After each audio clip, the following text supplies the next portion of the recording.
अस्सलाम वालेकुम नाज़रीन इकराम, मैं हूं हसनैन अली और आप देख रहे हैं मेरा यूट्यूब चैनल।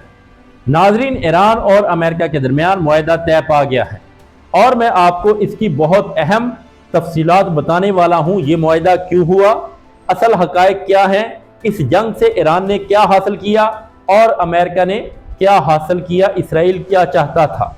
मुकम्मल डिटेल हैं जो आपके साथ शेयर करनी है, तो आप लोगों से गुजारिश है कि आप मेरे चैनल को सब्सक्राइब करें और इस वीडियो को लाइक करें। तो नाज़रीन, सबसे पहले डोनाल्ड ट्रंप का एक बयान सामने आता है और इसके साथ साथ इसराइल ने आखिरी हद तक कोशिश की है कि यह मुआहदा ना हो सके, जिसकी बुनियादी वजह यह है कि इसराइल के पास इस सूरत हाल में जीतने के लिए कुछ भी नहीं था।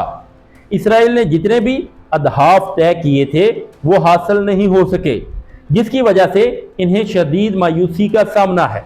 डोनाल्ड ट्रंप ने इस मुआहदे का ऐलान एक खास अंदाज में किया है।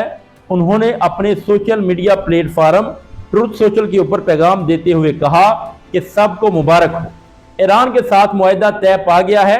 ट्रंप ने ऐलान किया है कि अमेरिका और ईरान के दरमियान मुआहदा मुकम्मल हो चुका है, जिसे उन्होंने खित्ते में अमन और इस्तेहकाम की जानब एक तारीखी पेशरफ्त करार दिया है। उन्होंने मजीद कहा है कि इस्लामी जमहूरिया ईरान के साथ डील मुकम्मल हो गई है। जुमे को मुआहदे के ऊपर दस्तखत के बाद आबनाए हुर्मुज़ को तमाम तजारती और बैनुल-अक़वामी जहाज़ों के लिए खोलने की इजाज़त दे दी गई है और ईरान के खिलाफ अमरीकी बहरी नाकाबंदी भी फौरी तौर के ऊपर ख़त्म करने की मंजूरी दे दी गई है। ट्रंप का कहना था कि तेल की तरसील बहाल करने का वक़्त आ गया है और दुनिया भर के जहाज़ अपनी मामूल के मुताबिक सरगर्मियां दोबारा शुरू कर सकते हैं। ये तो था डोनाल्ड ट्रंप का मौक़िफ़। अब एक और अहम बात ईरानी सदर की तरफ से सामने आती है। ईरानी सदर मसूद पज़ेश्कियान ने दावा किया है कि अमेरिका से बातचीत की मंजूरी नेशनल सिक्योरिटी काउंसिल ने दी है। यानी ये फैसला चंद लोगों का नहीं बल्कि कौमी मफादात को सामने रख कर किया गया है और सुप्रीम लीडर की हतमी मंजूरी से ही ये पेशरफ्त मुमकिन हुई है। इसके अलावा ईरान की आला कौमी सलामती कौंसिल की तरफ से जारी करदा ऑफिशियल पैगाम में कहा गया है कि इस्लामी जमहूरिया ईरान ने अपने शहीद रहनुमा की क़यादत में अमरीकी सहूनी दुश्मन पर अपनी बरतरी साबित कर ली है। कौंसिल ने बताया कि कई महीनों के शदीद और मुश्किल मुज़ाकरात के बाद 14 जून की शाम इस्लामाबाद में ईरान और अमेरिका के दरमियान मफाहमत की यादाश्त का मतन फाइनल कर लिया गया है। MOU उन्होंने वाज़िया किया कि लबनान समेत तमाम महाजों के ऊपर जंग आज रात से फौरी और मुश्किल तौर के ऊपर ख़त्म हो जाएगी। ईरान के खिलाफ बहरी नाकाबंदी मुकम्मल तौर के ऊपर ख़त्म कर दी जाएगी और 19 जून को स्विट्ज़रलैंड में इस मुआहदे के ऊपर बाकायदा दस्तखत की तकरीब होगी। ईरान ने इस पूरे अमल में पाकिस्तान और कतर की हुकूमतों की कोशिशों को सराहा है, जिनका इस मुआहदे में अहम किरदार रहा है। दूसरी तरफ इसराइल ने इस मुआहदे को सबूताज करने की कोशिश की है। बरबत के इलाके में इसराइल के हमले के बाद ईरान की जानब से सख्त रद्दअमल सामने आया और ईरान ने इसराइल के ऊपर हमले की तैयारी शुरू कर दी थी, लेकिन डोनाल्ड ट्रंप ने आखिरी लम्हात में ईरान से हमला ना करने की दरखास्त की और खुद एक बयान जारी किया। ट्रंप ने कहा है कि आज सुबह बरवत में हमला नहीं होना चाहिए था, खास तौर पर एक ऐसे वक्त में जब हम ईरान के साथ अमन मुआहदे के बहुत करीब हैं। हम एक ऐसे मुआहदे के बहुत करीब हैं जो लबनान समेत पूरे खित्ते में अमन लाएगा, लिहाजा सब फ्रीकैन को पीछे हट जाना चाहिए। ये एक तवील अमन की शुरुआत हो सकती है, आइए उसे बर्बाद ना करें। ट्रंप ने इसराइल के चैनल 12 को इंटरव्यू देते हुए नेतन्याहू के इस इकदाम पर शदीद गुस्से का इजहार किया।